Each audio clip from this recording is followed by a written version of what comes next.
सोलापूर जिल्ह्यातील करमाळा तालुक्यामध्ये वन विभागाच्या कामांमध्ये अनियमितता आणि नियमबाह्य कामं झाल्याचा आरोप जो आहे तो जनशक्ती संघटनेच्या माध्यमातून करण्यात आलेला आहे। आपल्यासोबत ह्या संघटनेचे पदाधिकारी आहेत। काय नक्की हा सगळा प्रकार आहे, काय गैरकामं झालेले आहेत किंवा गैरकृत्य झाले आहेत? शासनाने मियावाकी एक प्रकल्प आहे शासनाचा। त्या प्रकल्पामध्ये आता ते 2024-25ला घोटाळा झाला, म्हणजे यांनी भ्रष्टाचार केला होता।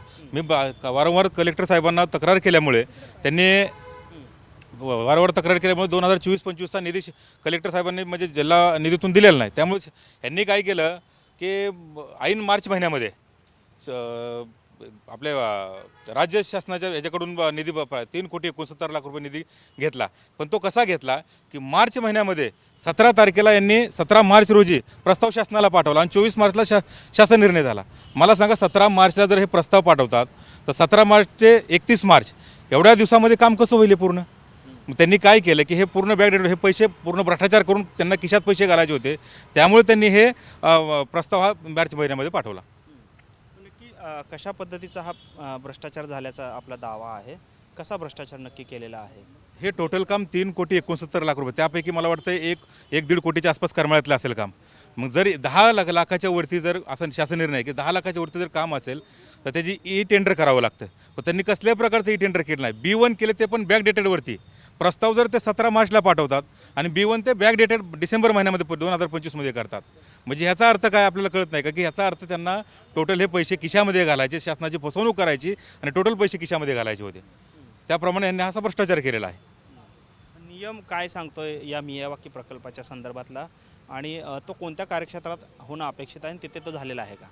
हा नियम असा सांगतो शहरी भागामध्ये असेल तर महानगरपालिका, नगरपालिका, मिलिटरी कॅम्प असेल यामध्ये फक्त आणि औद्योगिक क्षेत्र यामध्ये करता येतो। परंतु जे करमाळ्याचं क्षेत्र आहे ते यापैकी कुठल्याही क्षेत्रावरती एक क्षेत्र नाही, म्हणजे कुठल्याही भागावरती क्षेत्र नाही आहे।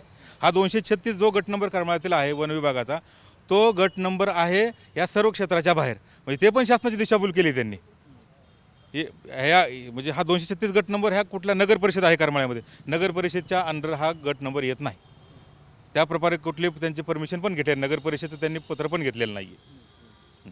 हे नियमबाह्य काम झाले असंच आपलं म्हणणं आहे? पूर्णपणे काम जे आहे ते नियमबाह्य झालेलं आहे।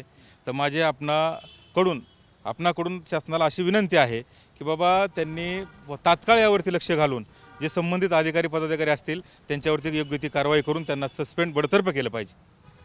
कोणकोणते कार्यालय म्हणजे कोणकोणत्या तालुक्यातले कार्यालय यामध्ये इन्व्हॉल्व आहेत का पूर्ण जिल्ह्यातलं? पूर्ण जिल्हा आहे यामध्ये। मेन जिल्हा सोलापूर जिल्ह्याचं जे एसएफ असतील अजित शिंदे साहेब असतील, त्याच्यानंतर हे जो करमाळा विभाग आहे तो मोहोळ वन परिक्षेत्र अंतर्गत येतो, तिथले एसएफ असतील, या सर्व अधिकाऱ्यांनी मिळून हा संगनमताने भ्रष्टाचार केलेला आहे। तर ह्या सर्व अधिकाऱ्यावरती कारवाई व्हायला पाहिजे। या संदर्भात काय आपण तक्रारी किंवा काही हे दिलेलं आहे का? या संदर्भात मी वारंवार ह्याच्या अगोदर तक्रारी दिलेल्या आहेत। मी 26 जानेवारी 2026 रोजी मी पुणे मुख्य वनसंरक्षक असेल त्यांच्या कार्यालयासमोर उपोषण केलं होतं।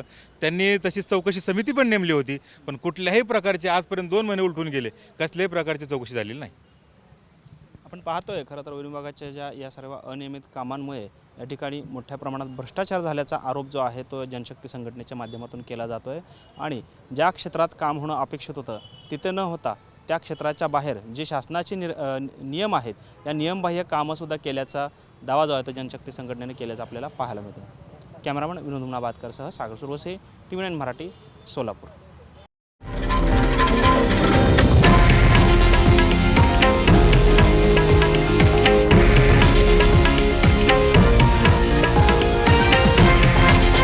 हे आहे देशातील नंबर 1 न्यूज नेटवर्क आणि आपण पाहत आहात TV9 मराठी, एकमेव।